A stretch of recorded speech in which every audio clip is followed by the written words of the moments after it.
gotta be. I ain't living in your fantasy, and I'll be real if it's the death of me.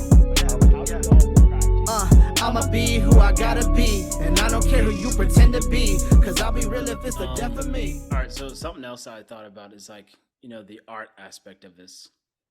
Is it DALL or something like that? DALL. Yeah, there you go. DALL. But yeah, you can like produce. There's a huge controversy with that too. Produce art through automation. Yep. There was a huge controversy though with ChatGPT because I don't know if I think the whole thing was like sometimes it can steal artists' work as well, besides creating new work. And so I know there's a huge controversy like in the art community because sometimes it wouldn't be crediting like the actual creators. Okay. Yeah. No, I just like saw opportunity there. I'm like, dang, I could become an artist like today. Yeah. You know what I'm saying? Like, yeah. Oh, hey, Donald better watch out. That's what I was just about to say. We gotta get Don back home, man. See how you feel about that. Yeah. There's a good story about there's a person who generated a graphic like a comic book basically purely using ChatGPT to do all the illustrations and the story and stuff. Like he just had like an idea of like the story and then he used ChatGPT to make the entire thing. That's cool. And I think that's fair. Yeah. But he got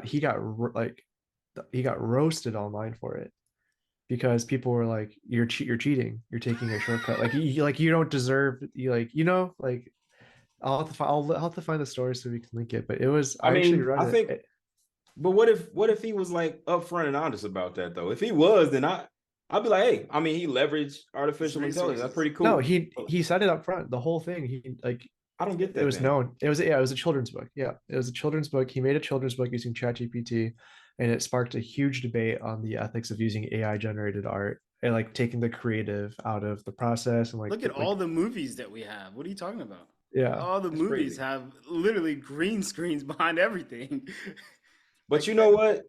I'll probably catch some heat for this, but this sounds that debate sounds like the two sides that is, not willing to grow and learn with technology versus being willing to. That's kind of like I was shocked that my company was willing to embrace AI more. It's as I saw its footprint grow on LinkedIn and through different channels. It was like you had to pick a side. Are you with it or against it? And like the ones that were against it, like kind of like, oh, it's cheating. It knows all the answers, blah, blah, blah. And then you've got others who embrace it, which I was really grateful that my company was like, hey, what's this about? Let's set up an hour to just like, look into it, see what it can do for us. How can we learn from it type of thing, and we embrace it. So we sit down and we learn together and also say, okay, what can we take away from this? And we understand that, it's going to be also learning from you. So it's like y'all are growing together because it's going to grow and learn regardless. So you might as well contribute and, gain something from it. That's or you're gonna get rolled over. Yeah, some people roll with it or get rolled over. Like that's just yeah, gonna happen. Yeah, I think probably there's people who are like scared too. Again, like it's going back to a lot of fear. I'm like, I'm an actual creator. Before I was doing the painting, the drawing, the movie directing, whatever it is, and now someone's able to do the same. Probably not the same level, but the same level with me, or they caught up to me after I've been doing this for 10 years off of some computer. That's probably the thing is like, yo, like, come on now. Like, you're not a purist, you're not doing it for real. Yeah. What gets me in that particular like example is that he's not pretending to be like, yeah. He said straight up, say, hey, y'all, this is driven by AI. Just so y'all know, it was just an experiment. And it actually is a pretty good book. Yeah. Phony. He's a phony. Yeah. I mean, it's a pretty good book too. Hey, about my book. That's all I gotta say. Exactly. He got a lot of press off it and it started selling. And I think that's the biggest thing is like people took offense to that. Like people who have been doing art and stuff for their whole life and their whole career and who are struggling, like that's their passion. And then someone who's not even in the field at all just walked in. Care that much, yeah. Exactly. Yeah. He's a product manager from San Francisco for a tech company. And he just comes in and is able to create a book and make more than some artists do, right? I mean, I'd be hot too. Yeah, I mean, like, who are you gonna be mad at though if you are? Yeah. Who's the right person to be mad at here? I guess Eli. Is it the author? Is it the creators of the artificial intelligence? Like what? Who are we mad at? Who do you be mad at? Just punching at the air. Yeah, you're just punching the air. Honestly, it's probably the creators of the AI. Like, you can't you can't hate on the guy, like the author, for right? using it. Yeah. And he wasn't dishonest about his intentions. So that's fair. And I think like his shift for him, man. Yeah, I think he ended up like giving all the money to charity or something. That from I don't know why I find it so funny. I should not be laughing at these poor artists that are like pouring their hearts out, and I appreciate all the artists too. But for some reason, this is hilarious. All I can see is this dude like, I think I want to try something someday. Yeah, I mean, it's like it's working.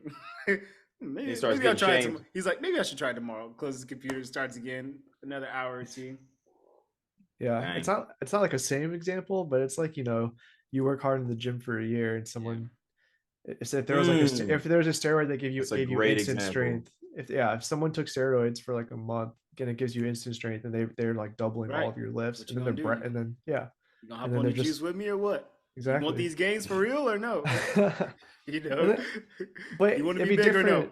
Yeah. And then like this guy gets all the press. Everyone focuses on this guy and he gets all the glory. And then everyone else who's working hard is basically. But I think still what keeps the morale there is being transparent. Like, you know, in the gym that I see it a lot. And this is a really good example because I kind of think about it from the same light, but like they walk up to jack dudes. Hey man, you natty? No. Oh, okay, cool. Thanks. Exactly. I think it all depends on your honesty. Veins popping out his arms like crazy. My man is like easily irritable. It just screams like trend, all type of crazy mixes, whatever. No, I don't take it. You know, so it's immediately it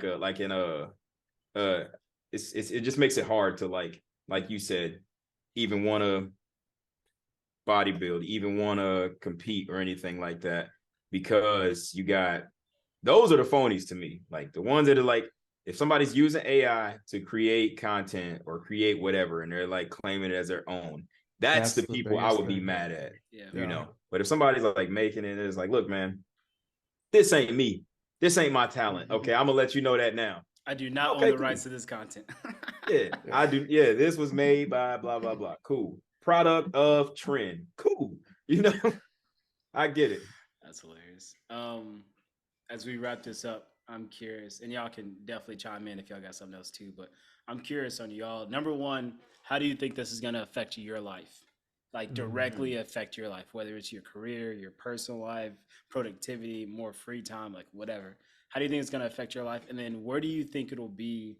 Let's just go 5 years in the future, because I know as kids, we probably didn't picture, you know, electric cars. Let's just keep it simple. We didn't picture Elon Musk creating electric cars or probably going to some of the cars supposed to be flying by now, man. They are supposed to be flying, but I don't think we grasped like what we still don't know what we're actually talking about. So like, where do y'all see AI? And you can throw in Chat GPT in there too, if you think that's super important. Hard to tell. I mean, we've already made so many big gains. Like you think about, so like Siri and Alexa and all these other things that are integrated into our daily life. I forget the one that's for Microsoft, Cortana or whatever it's called. Yeah, Cortana.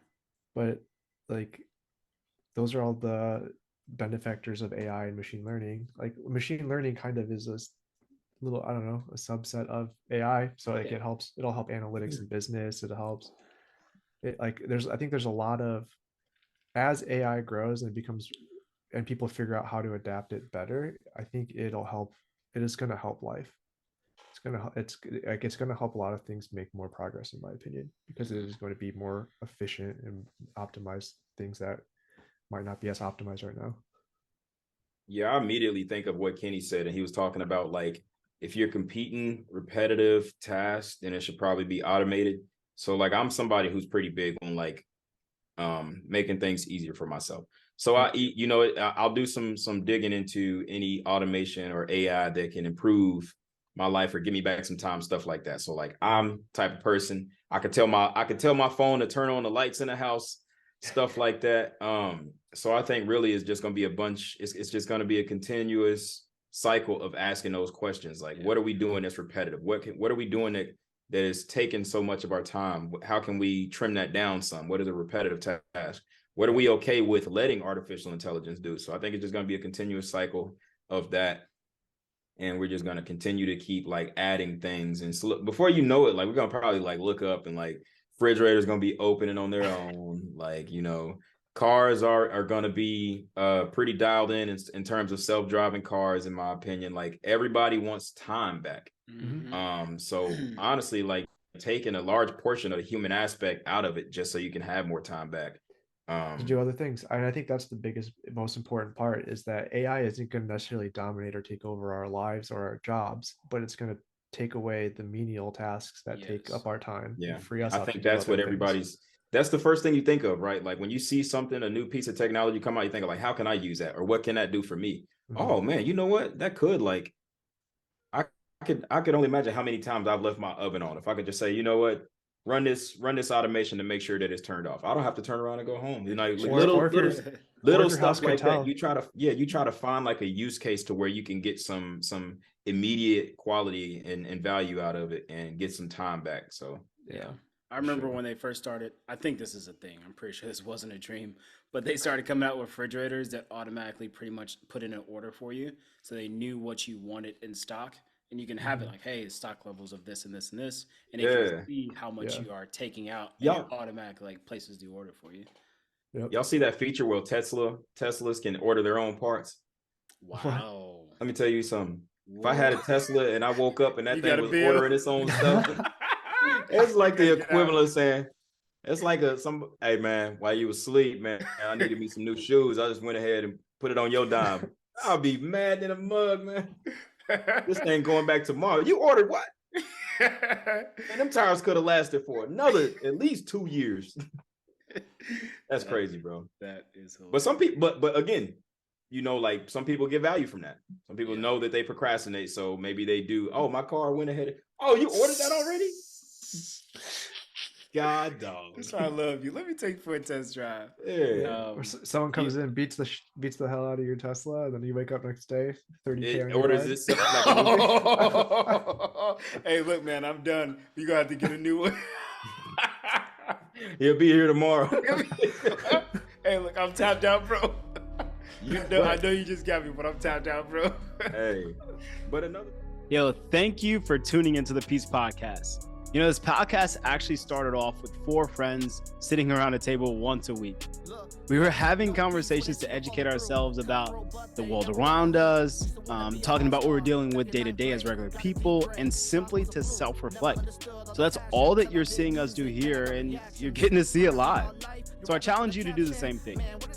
If you've made it this far, obviously something caught your attention. So get a group of friends and build a small community and start to join in the conversation. Like, these are tough conversations, these are fun conversations, but these are conversations that are needed to be had. In fact, I want to make it easy for you. If you're listening to this podcast at home, invite a friend over. Or maybe invite 2 friends over, 3 friends over, whatever it is. Turn your TV on, your computer, your phone, wherever you want to watch it, turn the podcast on, okay? And join in the conversation. If you're listening to this maybe on a run, at the gym, you know, I get it. I do the exact same thing. But maybe you can share the link, clip the file or something like that, and just pose one of the questions that you heard here today. The point is to build community and to self-reflect. Oftentimes, we don't vocalize the things that we need to work on, and that's one small way that I think that we can, you know, help improve ourselves, improve others, and most importantly, pursue excellence and cherish everyone. Thanks again for watching, and I hope you enjoyed. We'll see you again next week. Peace. I'ma be who I gotta be. I ain't living in your fantasy, and I'll be real if it's the death of me.